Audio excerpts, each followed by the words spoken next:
Hey everybody, today we're going to talk a little bit about Japanese tea bowl styles. I've got three for you here right now. The first one we're going to talk about is a Wa-Nari. It's got a nice round belly. Notice that all of the bowls have a trimmed foot, which means that once it's leather hard, we're going to take our loop tool and trim it up. The next one is the Sugi-Nari, which is a little bit more open. And the last one is called a Tsutsu-Gata, which has flat sides and kind of a round base, just like the Wa-Nari. So I'm going to show you how to make these real quick. Let's get into it. First thing we're going to do is go ahead and center the clay.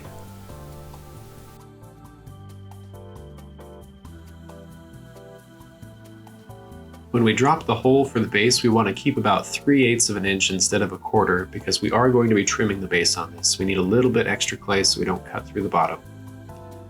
The next thing that's different is we're going to open this up on an angle. So instead of having just a very flat bottom, we want to open it up on a nice curve so the bottom of the bowl stays nice and round. You're going to do this just by pulling your finger up as you open the base. Don't forget to compress. Then we're going to do our volcano. And our first of 3 pulls is going to be straight up. So here comes the first pull. We're going to go straight up. And we want to leave just a little bit of extra space on the lip because as we pull this out, it's going to stretch it a little bit thinner. The second pull, we're going to start rounding out the bottom, so push a little bit more from the bottom on the inside. And then the third one, we're really going to push that shape out. So push quite a bit more from the inside and ride that up the form. Don't forget to sponge it out, compress the base. You can get S-cracks really easily in bowls, so make sure you're doing that. If you have a rib, you can redefine that form and compress the base. If you don't, your fingers will do.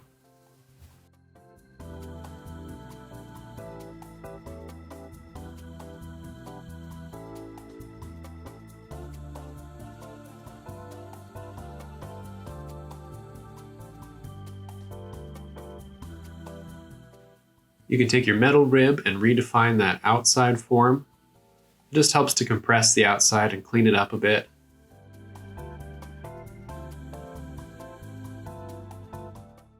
You do want to compress the lip before we cut it off because we will be trimming these upside down. Go ahead and cut it off, dry your hands off as best you can, and then you're just going to cradle it up onto a board. And there's the first one.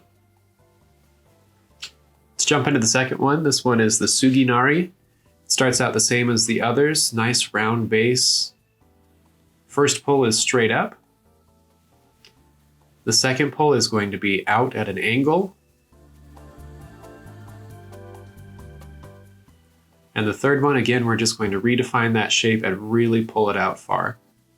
Now it's especially important on this one to keep the lip a little bit thicker because as you can see, we're really stretching that fin. Don't forget to compress the base, keep it nice and round, sponge out any extra water, smooth out the lip.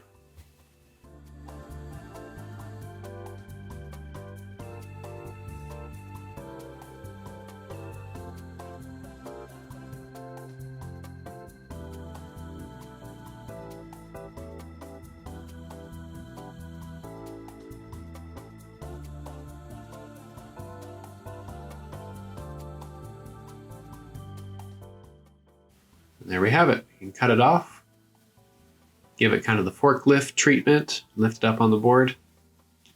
And here comes the third one.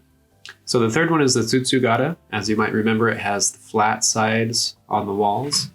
It's going to start just like the other two, nice round base. First pull is going to go straight up. The second one is going to come out like in the Wa-Nari. And then the third, again, we're going to redefine that shape. So push out from the inside to round out the bottom. And then we're going to pull straight up to get those straight flat edges.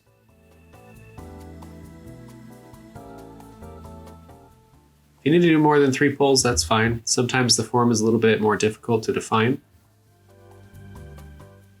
Again, if you've got a rib, go ahead and hit it with the rib. The ribs are great for smoothing it out and making it really consistent.